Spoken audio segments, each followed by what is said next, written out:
By the end of this video, you will understand my new investment strategy and how it all comes back to basic economics. How's it going, world? Michael EJ here, helping you reach your financial goals and dreams by becoming the best investor you can be. If you're new to the channel, what's up? Mainly talk about the stock market here, and the mantra here is think differently in the market. If you want to beat the market, I believe you got to think differently in the market. So if you want to think differently in the market, make sure to subscribe, like this video, and let's get started. So I've always talked about this thinking differently than the market, but never truly explained how I was doing so. I was in the development of a certain strategy, doing a lot of research on it, and for those who've paid attention to me, especially from the beginning of this year, 2018, you'll see me as more of maybe a quality growth guy, somebody who likes quality companies that are growing really fast. And that is the case, but I've kind of changed a little bit, kind of moved a little bit away from that.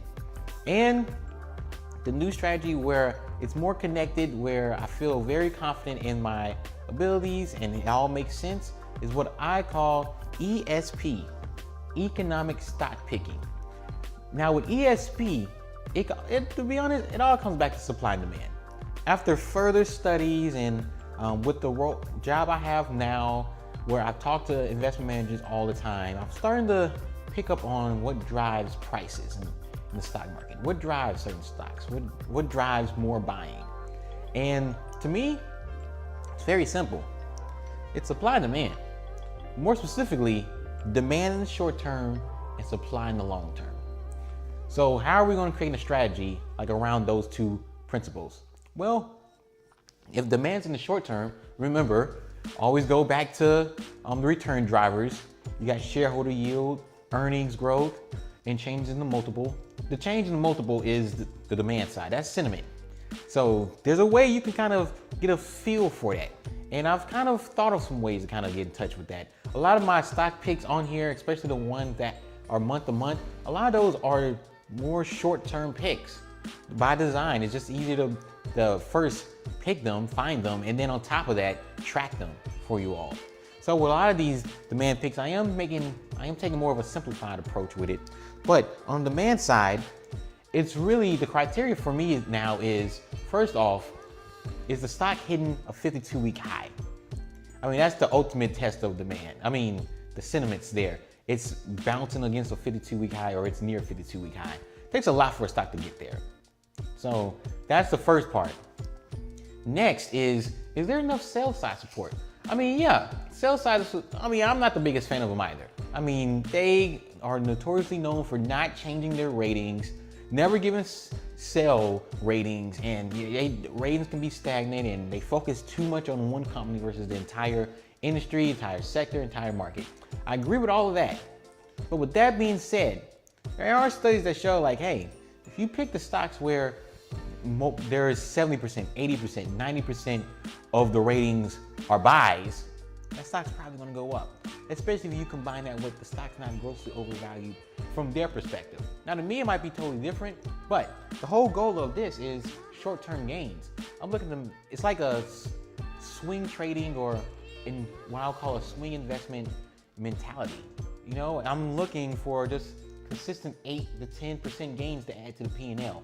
That's the purpose of this. That's the real purpose of this. And on top of that, it's a mix, not just of that. So we got the sell side, support. I'm also looking for buy side support. I mean, I'm looking for, are people buying this stock? I mean, the sell side loves it. Just because the sell side loves the stock doesn't mean it's gonna go up. So the last piece is there's more money coming into the stock than going out, especially recently, over the past quarter or two. Really important. And on top of that, that's for if we gonna stay in the stock market and equities. When things get rocky or when volatility picks up, I also like to play in the options market as well. Playing with options, because I mean, when volatility is high, options are ready to roll. The opportunities are ripe, better pricing. I learned how to trade options from Option Alpha, this website I went to, and they also have a podcast. I'll put a link to the website below. Really good, important information about how to essentially just sell premium. You know, you got your iron condors, you got all of these sorts. I'm not deep into it, but I'm into the basics and like to play the probability game, which is why I like options. So do a little bit of both. Do some short-term trading. And the amount of short-term trading you do is really based on how many opportunities you find on the supply side. I mean, long-term opportunities you find. So this demand side is hopefully I can get 8 to 10% returns in the short term, a couple of weeks, a couple of months. Supply side, I want annualized, that number annualized over a number of years. Like the numbers have to work out over that long period of time, which means the stock needs to be maybe undervalued, maybe fairly valued, maybe even slightly overvalued, and the growth has to pick up over time. Now, how will I determine the growth is going to pick up over time? At least from a business stance, from a business point of view, which is the most important part. These are the stocks I'm looking to hold for 3, 4, 5 years. Like having more of those stocks out there makes your life a lot easier and a lot less work. And to me, business is simple. To have a long-term advantage, to create a long-term viable business, it's about limiting competition. It's not about maximizing profits. It's not about maximizing shareholder value. It's not about that. It's not rewarding shareholders. Forget shareholders. Grow the business. Protect the business long-term.